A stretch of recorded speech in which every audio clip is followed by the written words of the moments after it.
Casey Chaos. I mean, the name couldn't be any more fitting.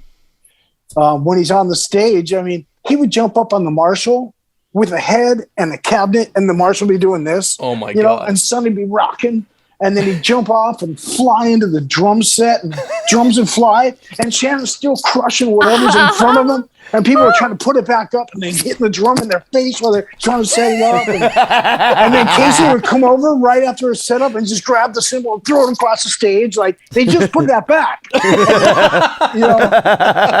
Oh my God! Poor this is in front of fucking 80,000 people in England. And I was sitting on stage like, these are my bros. You know?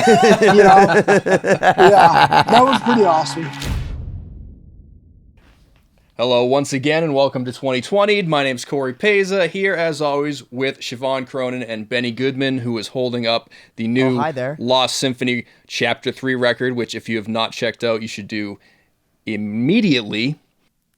LostSymphony.com. Go subscribe to all the good music too, because it's pretty ridiculous. Absolutely. So the artwork's amazing. So like, if you guys haven't seen the artwork, like it's worth it to get it on vinyl because not only is it signed, but like the artwork is awesome. I have it framed on my wall. Totally agree. Yes, definitely the way to go. Should we just run right into this, guys? Because like we just got into this. We never even stopped.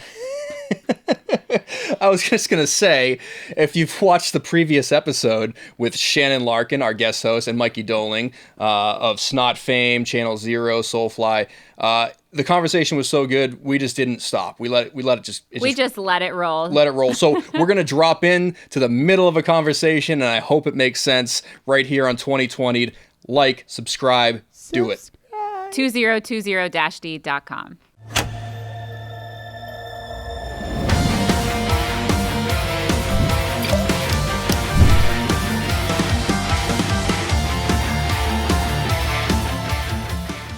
Do you realize how many drummers not copied, but were, I guess, copied Shannon back in the day in the late 90s? Influence.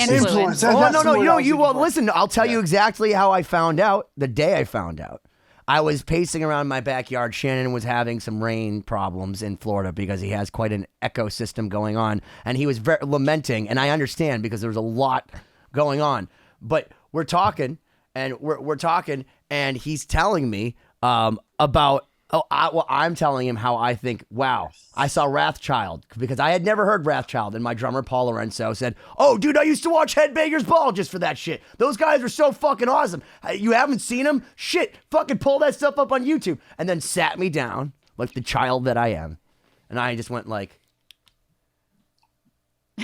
yeah. You should have seen them live, dude. And then I said to myself, live was next level. I called him back and I said, dude, you know who you remind me of? You remind me of like a young Vinnie Paul.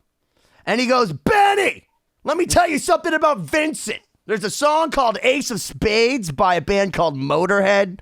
And there was this band called Pantera opening for me.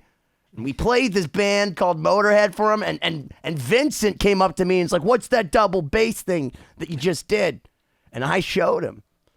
And I was like, oh my God, Becoming. The song that made me think double bass was a thing beyond One. Like that was the next iteration beyond One by Metallica. So you had Lars Ulrich, which we all know is just a joke by comparison. I'm sorry.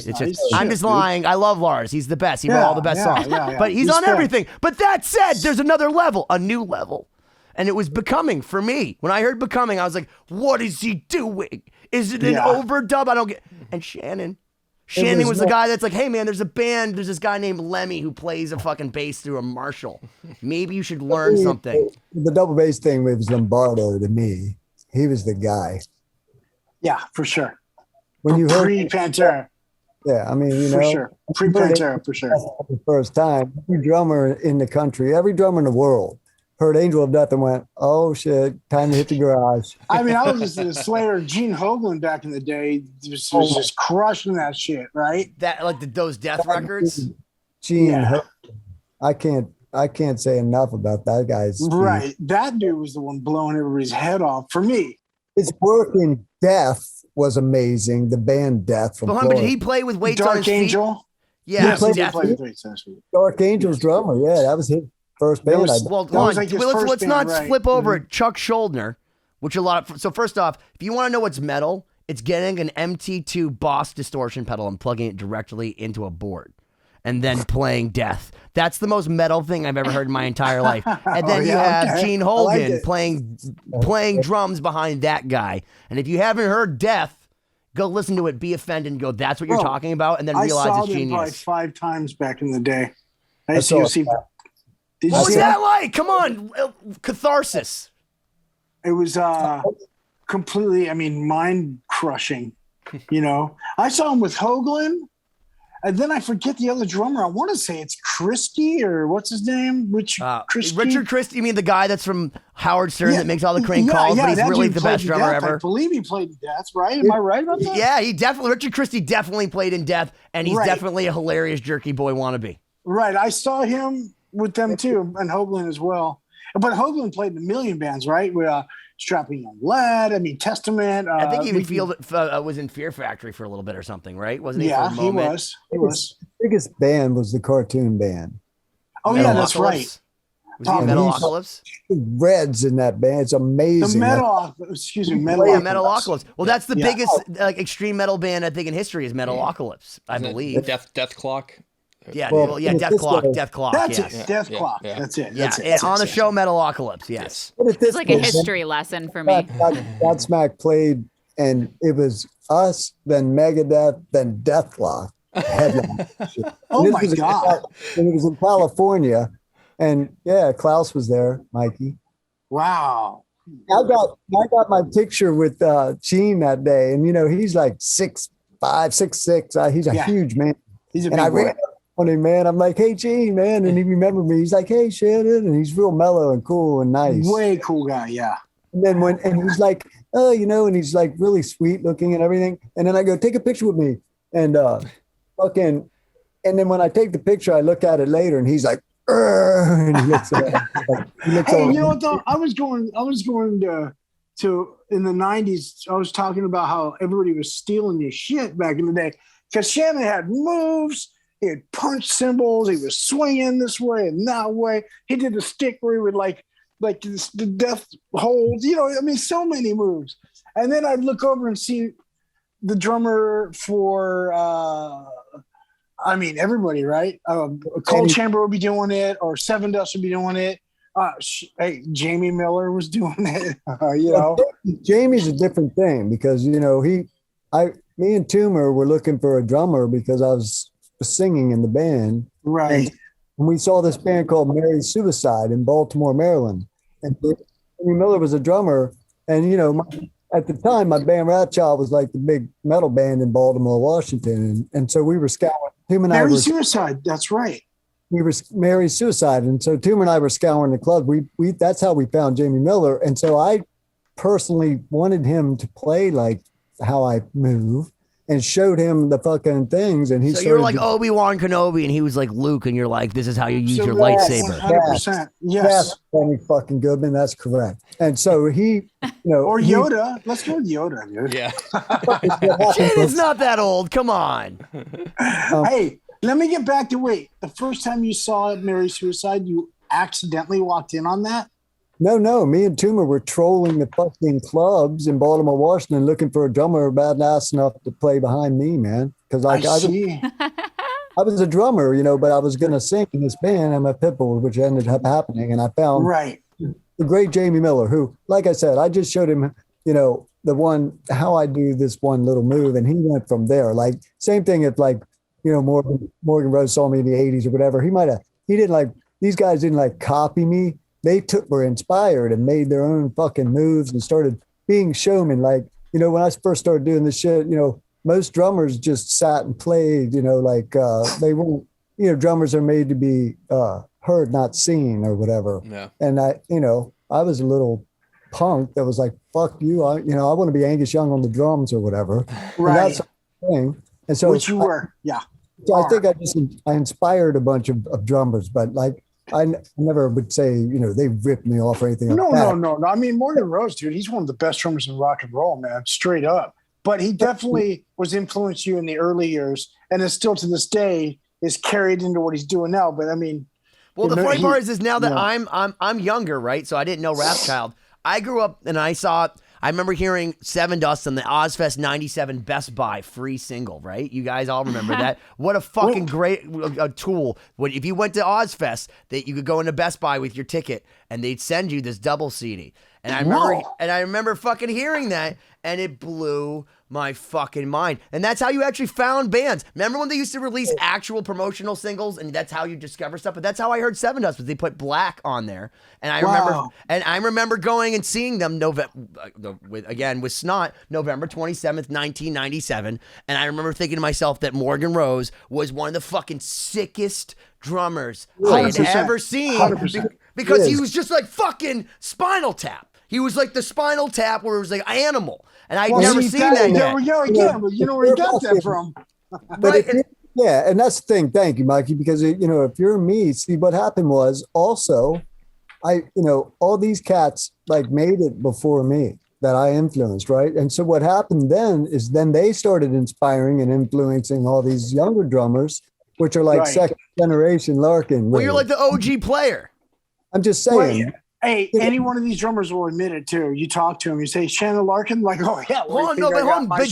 David Aberzies schooled us because when we had David on the show, when we invited Shannon on to be with to do the David thing, I thought David was like the senior in the sense that but he was like, no, dude. Wrathchild. I remember seeing them in the 80s and being like, you guys were the fucking best. And, blah, blah, blah. And then he goes into Pearl Jam and sells millions of records. But I thought it was going to be, yes, younger son, blah, blah, blah, blah. And I was schooled that, even David was like, oh, no, dude. No.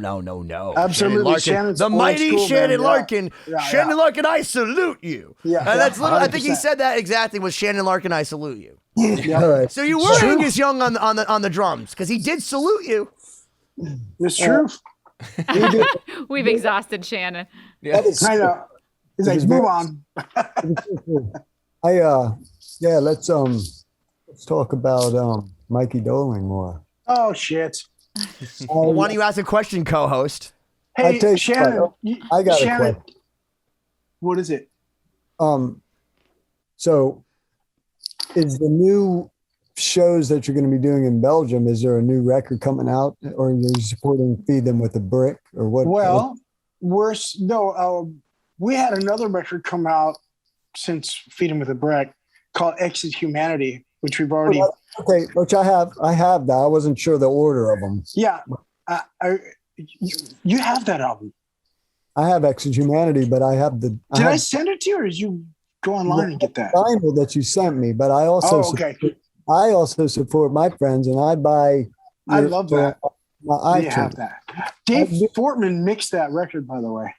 It sounds amazing, and yeah, dude. Yeah. Seven on the drums. Yeah, he's amazing. Yes, he's on that one. Yes, and Roy Mayorga's on the one before, Kill All Kings, which I don't know if you have that one. I have that one. Oh, do you? Yeah, that one too. Okay, cool.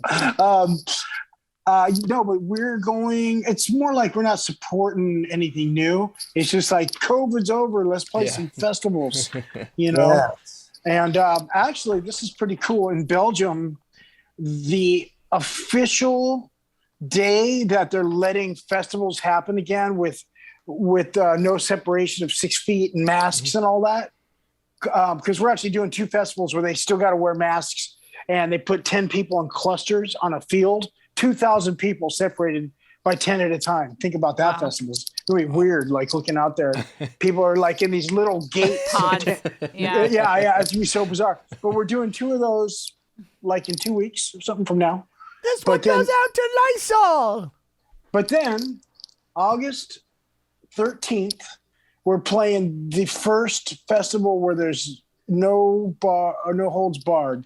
Go out there. It's 20,000 people. It's Alcatraz. We're playing with Testament and a few other big bands. It's going to be cool. It's going to be crazy. Yeah, it's going to be absolutely nuts.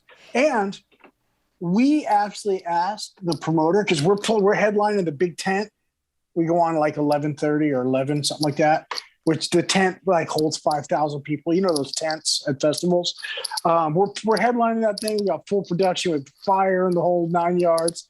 But we asked, we're like, look, what time is the first band on?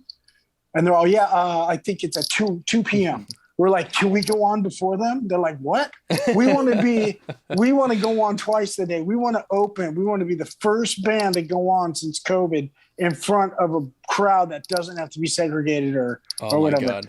You know, there's something else that's pretty cool. It's my other band, Wyote, which it's my like passion project. Like I've written some fucking songs with that band. Yeah, we're doing fucking heavy, good stuff. Like that again, lots of melody. Yeah, there's a lot of melody in it. It's really great stuff, Mikey. Great stuff. And let me say this: as a dude, Benny Goodman, Mikey turned me on to Wyote with these killer videos, right? And I'm like, dude. Oh yeah, the lyric videos.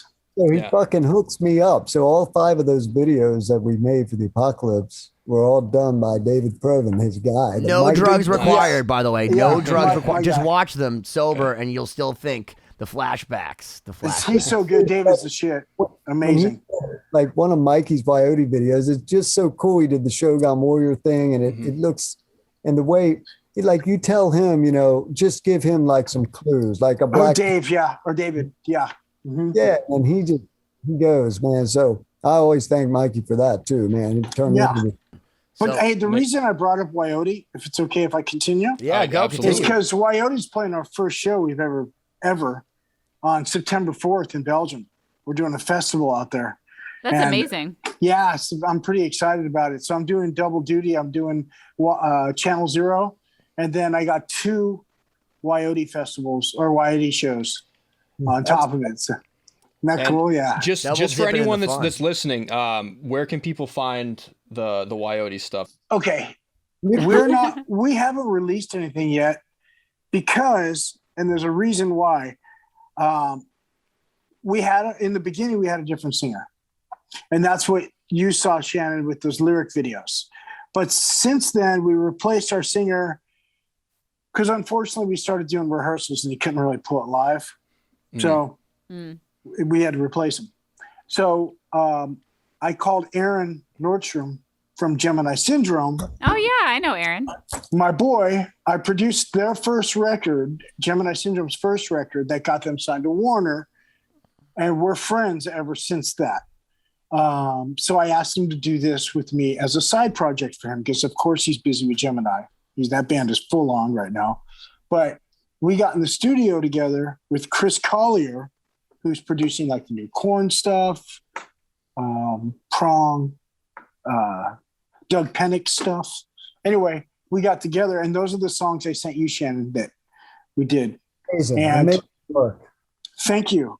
But we can't release anything until Gemini Syndrome is done with their record cycle right now. They're dropping singles on their new album right now, and their management asked me to just hold back. We could play live shows. We can't put anything online. So those songs actually are not going to be released. Could be a year. Oh, wow. Wow. Yeah. Yeah. So I'm just going to go out and play live shows and have a great time. He said, that's fine. I asked him, I said, well, it might get on YouTube. He said, that's cool as long as you're not out there pushing singles and shit, you know? So that's my answer. If you ask where they can get music, you can't get it right now. So I'm sitting on it. They'll have to stay tuned. Yeah. Yeah. We'll have to come back. I got some on my phone, along with some of Kirk Hammett's riffs that he didn't put to the cloud when he lost it in Hawaii going around. Because apparently that's how Metallica didn't get their record was, Kirk Hammett broke his phone. But I do have some Wyote on my phone, and I'll tell you, I very much I've given it to some friends just on the promise. I'm a friend. Oh man, he said it. You guys heard it. You all heard it. You know, Shannon's the first one who got those. Yeah. I felt so honored too. I love that. Yeah, I do. And Mikey's the first person that I sent shit to on the new Apocalypse demos. Yeah. This out that fucking on the last record, The Shape Blues to Come. Because and Mikey's one of the only dudes that got the reference, too, of that record title. Mm-hmm. Absolutely.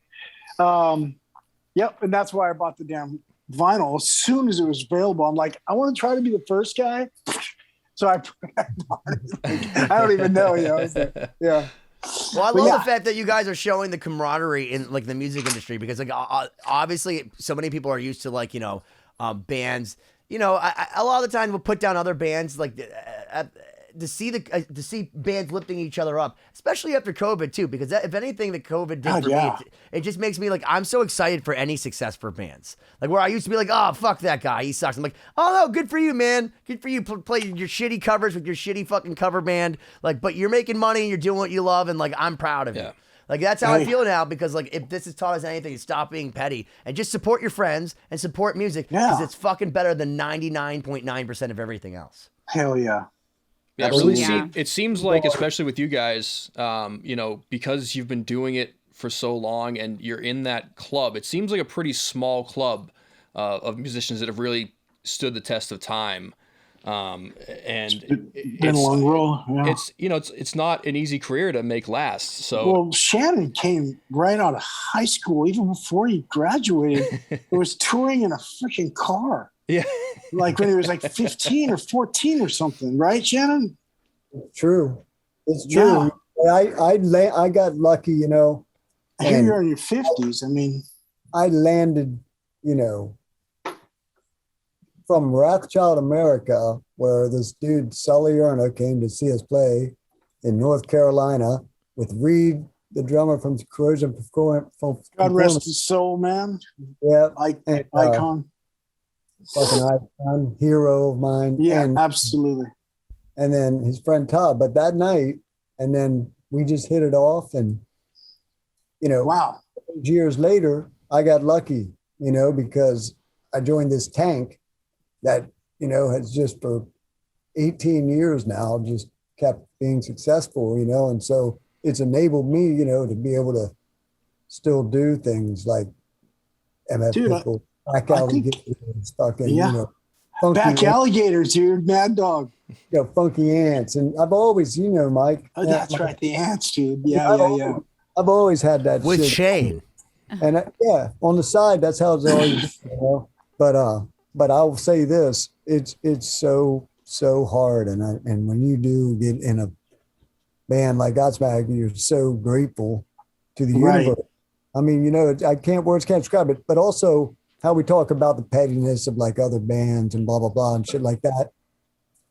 You guys got to understand, Mikey and I are like true friends. Like, you know, we're not just before the music. Like, besides the music, we're brothers. Yeah, for sure.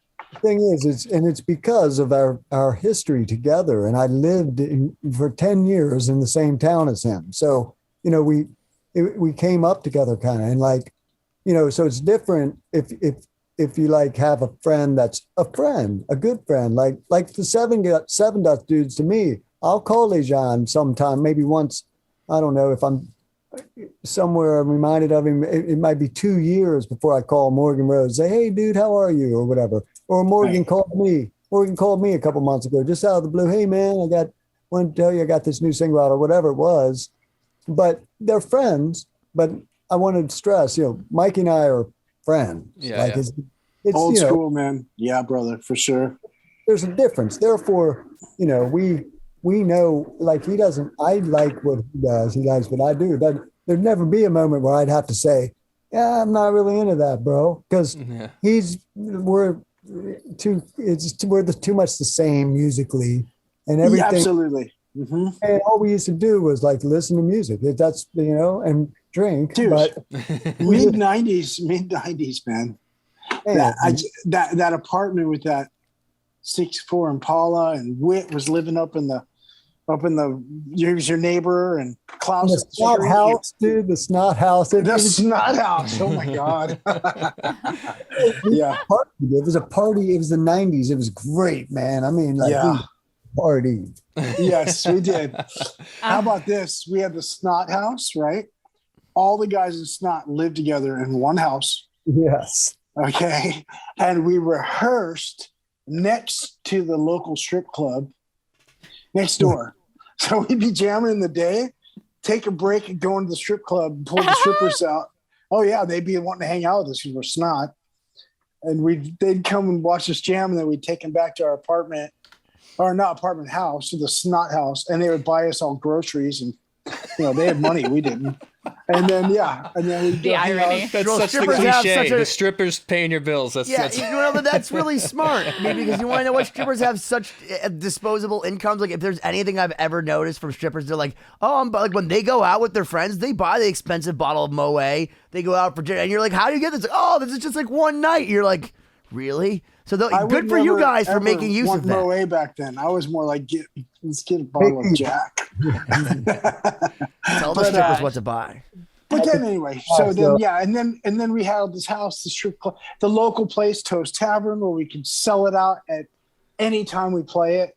And then Shannon living up the street, and Klaus and Dave, and at that time was so fucking fun, man. 94, 95. Tight scene, man. It was a State Street, man. We owned State Street. It was a very tight scene, and I remember the first time I ever went, Whitfield Crane took me to the Snot house, and it was broad daylight, big like keg in the backyard party, Yeah, of course, always.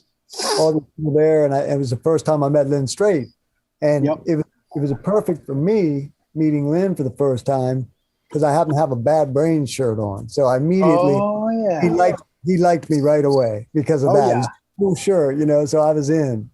Yeah, and not only that, I think it was one of the first times I ever saw a dude with tattoos on his head. Shannon's got a hat and hair right now, but he has tattoos on both sides of his head. And I just kept looking at that like, that's the coolest shit I've ever seen. Like, not only does he rip on the drums, and I'm totally like man-crushing drum-wise now, he's got fucking tattoos on his head. And we were Snot, we thought we were hard, Yeah. It was cool, man. Oh my gosh. Definitely. One thing I have to say that I love about both of you, and I've only gotten to know you a little bit, is you're both so authentic and you have such great stories. And I really admire that. I feel like from beginning to end, you've always just done it and like gone out and done what feels right and intuitive.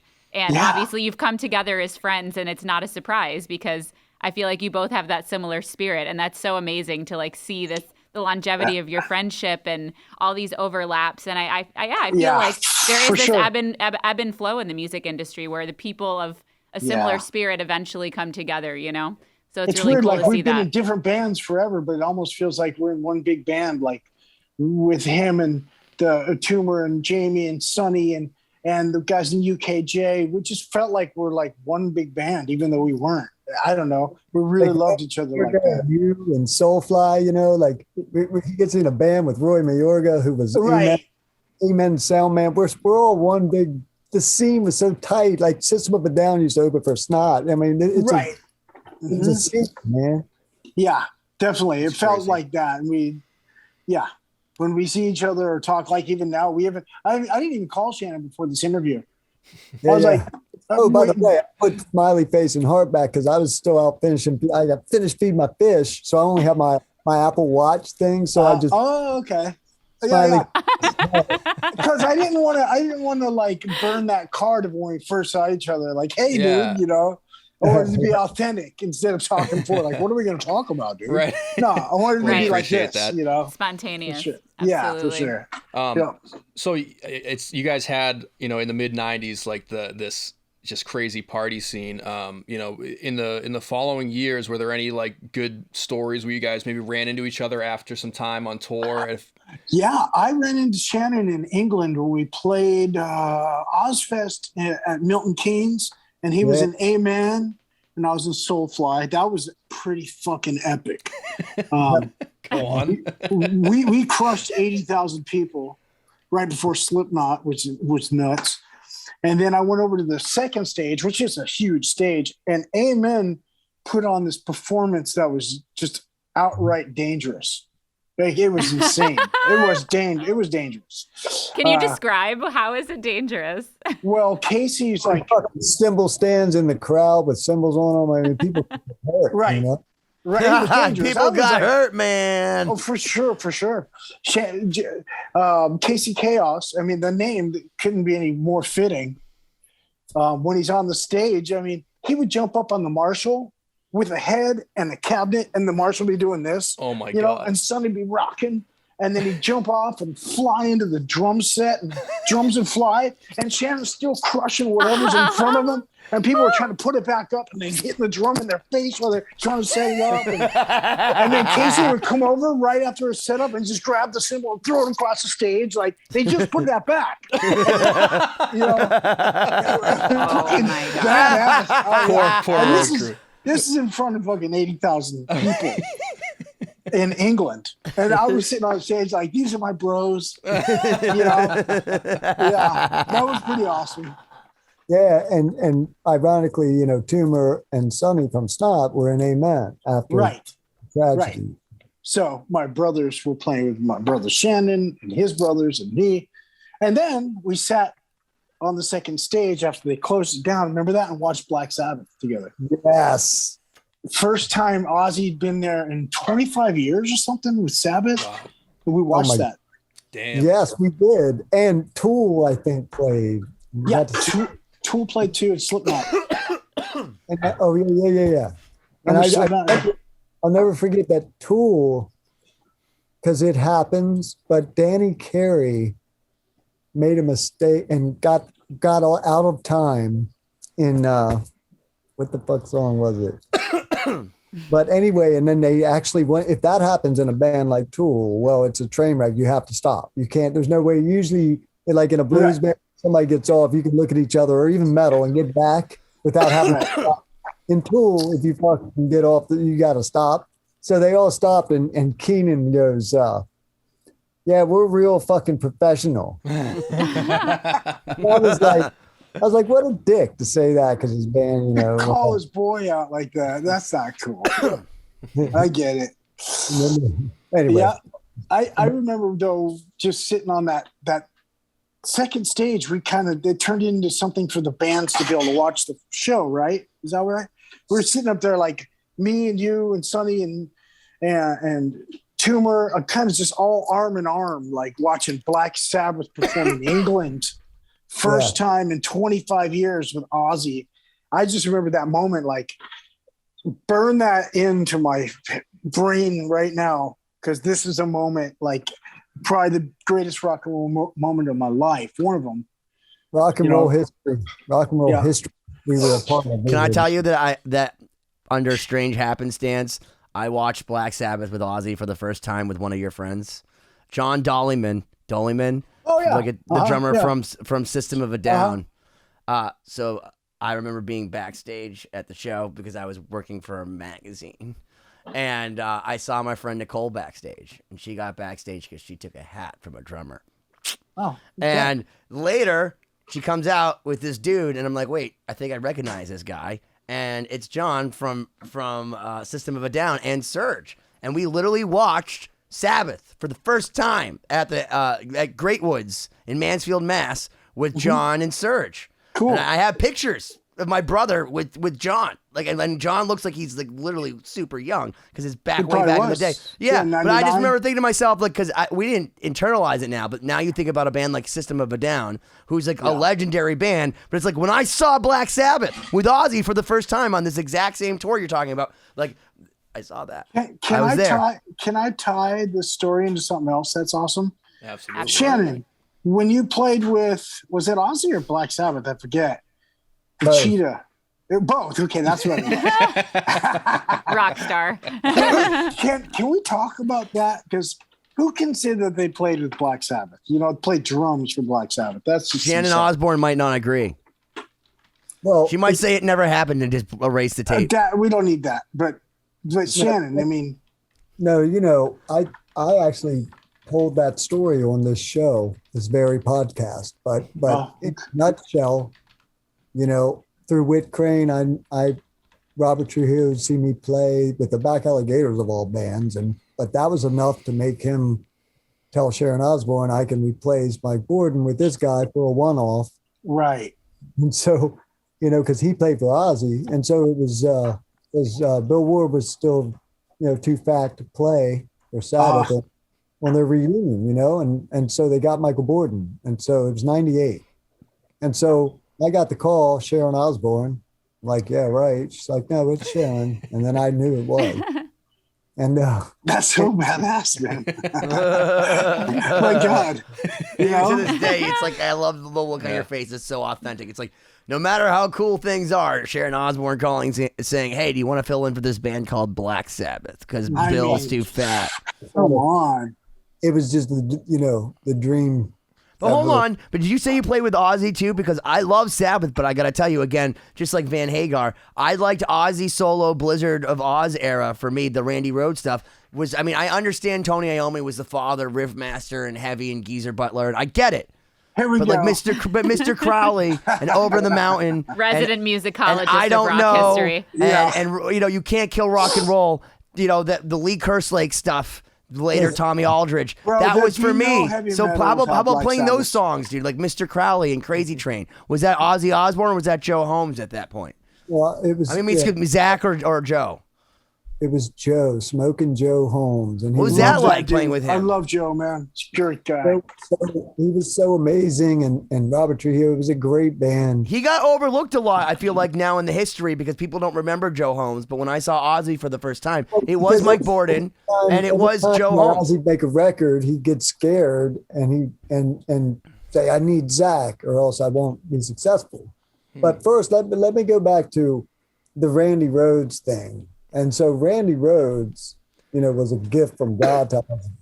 And so that's what all of a sudden Ozzy's solo work was completely different from Black Sabbath, yet it was still Ozzy, his voice, the voice of Black Sabbath, even though Ron James Dio's record was awesome, right? But so Dio Ozzy was the GOAT, man. So I understand what you're saying about, it's not Tony Iommi or whatever, but Randy Rhoads was something as special as Tony Iommi, just in a different way, Yeah, well, they're both influential in completely different way. I mean, look, Tony Iommi, you can say the Kinks and all those bands made the heavy sound, but Tony Iommi, for me, and for so many people, was the sound of heavy. You know what I mean? Like Steppenwolf said heavy metal, in a song, but it was Tony Iommi. Heavy Metal Thunder. Heavy Metal Thunder. But then, that's 1968 with Steppenwolf. But then you have Tony Iommi, and he made it. But then Randy Rhoads, I felt like, other than, obviously Eddie Van Halen was doing the super virtuoso crazy stuff in a really cool way. But Randy did the virtuoso stuff, but in a virtuoso way that wasn't wanky. It was very classical, and it was almost like if Beethoven came back to life and said, hey, Ozzy Osbourne, do you want to remake that career and make something that's even more technically proficient than what Tony Iommi does? And that's what Blizzard of Oz was. And then we lost Randy. So it's now legendary just because of the fact that what could have been, we just don't know. Well, we got Diary of a Madman also. Well, it came out in the same sessions, right? Wasn't that the same? It was Blizzard of Oz and Diary of a Madman were pretty much made within months of each other, right? Yes. I don't know, but it sounds about right. Yeah. Axe Max Norman, he'll tell you. No, that's correct. And that's why those records are so magic. Both of them are as good as the net. Sometimes the soft record isn't quite as good. Well, Diary was better. The song Diary of a Madman. I mean, hey guys, hold on one sec, okay? Go ahead and keep one second. Well, dude, Diary of a Madman is one of the greatest Randy Rhoads riffs of all time.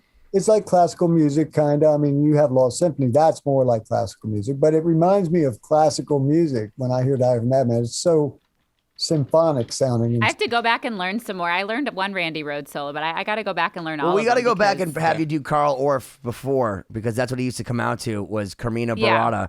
And the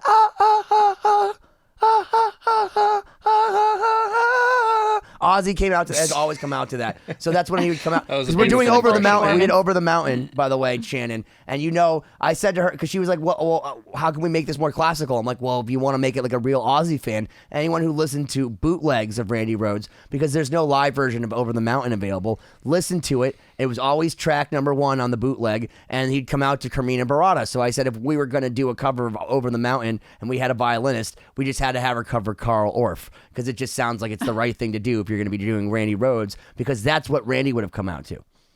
Nice. Right? Well, am I right? Yeah.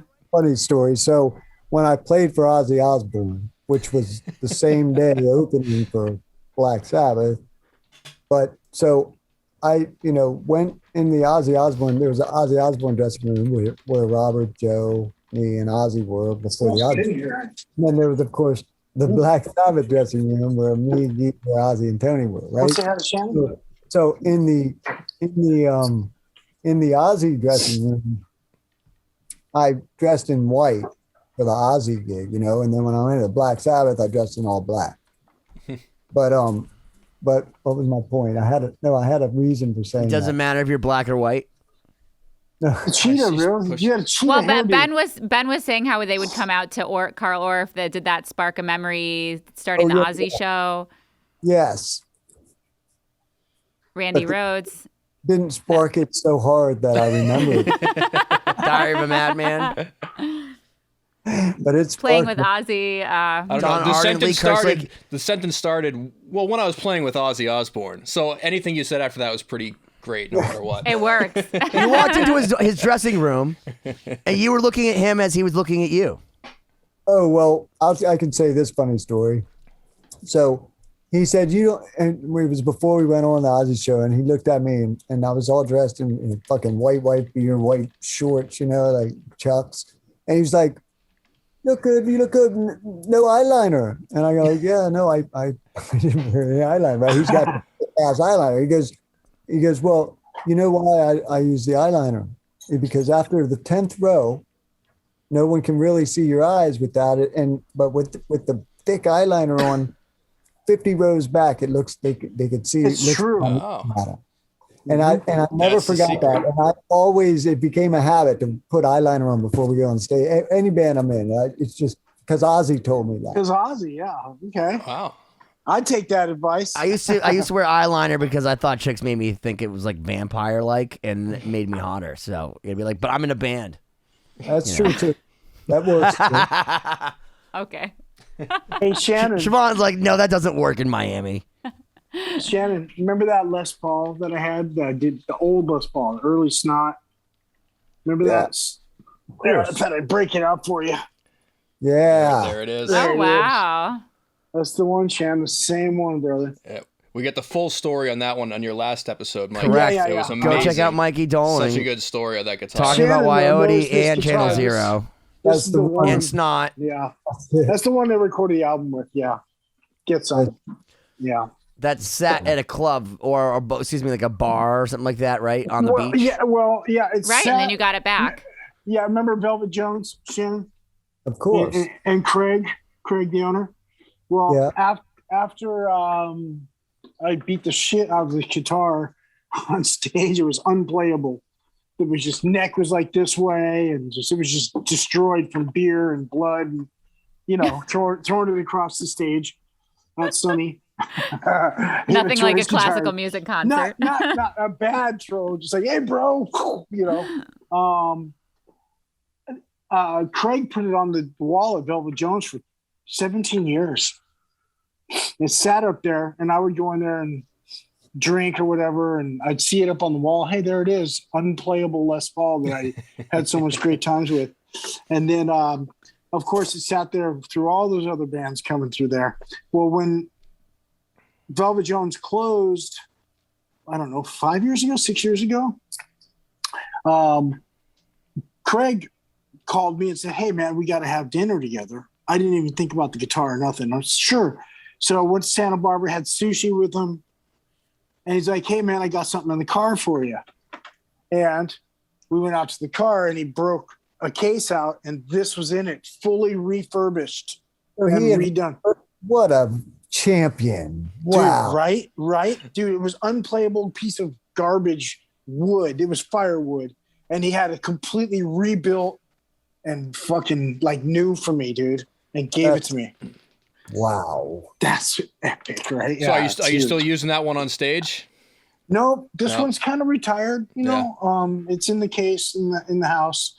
If Snot for some reason was ever to get on stage again, somehow I would break this guitar out and play it. Yeah, for sure. That's awesome. Absolutely, that's Snot guitar. Maybe we can get the hologram of Ronnie James Dio to come out as a hologram of Lynn Strait. That would be awesome. Or Tupac Shakur gonna be hanging out backstage. That'd be cool. Like at Bonnaroo. Remember that, guys? Yeah. That was awesome. Yeah, but Shannon, right? Craig, the man. Man, that's unbelievable. Above and beyond. That's what that's called. Right, it really is. Dude, when he broke it out, I opened it. I was like, Dude, I couldn't help it. Tears came out of my eyes. I would have cried like a bitch right there, for sure. I did, man. Yeah.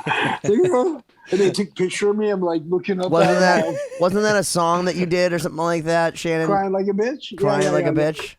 And I gave Sully that title. He ran with the Nikki Sixx thing or whatever, but I gave him the title of it. So that's actually the way that you just used it was because it's normally in your vernacular, and now it's It was a number one single probably because all your songs are like number Is one. Mikey waiting on dinner? It was the number one. My single. wife's over here cooking. Yeah, can you hear it? No. Yeah. She's Dude, kicking good ass. for no. Listen, my fiance just gave me like in Tupperware. I was like, babe, she's like, it's already ready. I already knew you were gonna miss out on me.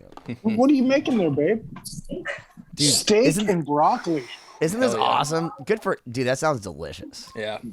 I'm going with This is how he builds all the muscle, man. yeah, Mexican. Honestly, like, congratulations because so many people, I know you said when you were on our show that you got like the COVID fat. And Oh, yeah. and dude, so like I'm just telling you, like, so when I sent you Chapter 3, our record, which if you guys again have Which not is got, amazing. I sent Yeah. I sent him like the download link for Chapter 3, and we'll send you guys the full vinyl so you can enjoy all the artwork Yeah. and stuff. But like you called me from the bike, dude. You're like, who the fuck is playing on this? And I'm like, Yeah, Marty I'm like, Friedman. it's I'm Marty like- Friedman. But here's the thing is, it's not just Marty. It's Joey Concepcion. It's Jimmy Bell. Like David Ellefson played on Who's it. the with- guy, the guitar player you were telling me about, the best Jimmy guitarist? Bell, dude, Yeah, Jimmy okay, Bell. the best. Okay, so they're the best picker in my mind, like on the yeah. planet. As far as it just sounds like he's trying to murder the pick, even more than Yngwie. Is a guy named Very Jimmy fast. Bell. Yeah. Like he was Really? runner up to Ozzy Osbourne. To Zakk Wylde, excuse me, in the 80s. And the reason he didn't get it supposedly was like some, personal things. But he played with like Joan Jett for a while. He was in that movie with Michael J. Fox and Joan Jett. But he now plays for Autograph, okay? But he's like, I don't want to say he's the Randy Rhoads for Autograph because I don't want him to die, okay? But he's like the best thing that could have ever happened to any band because he does a guitar solo, but he's a lefty, okay? And he always complains that like he can't do the sweep picking, he can't He's do a all that. lefty?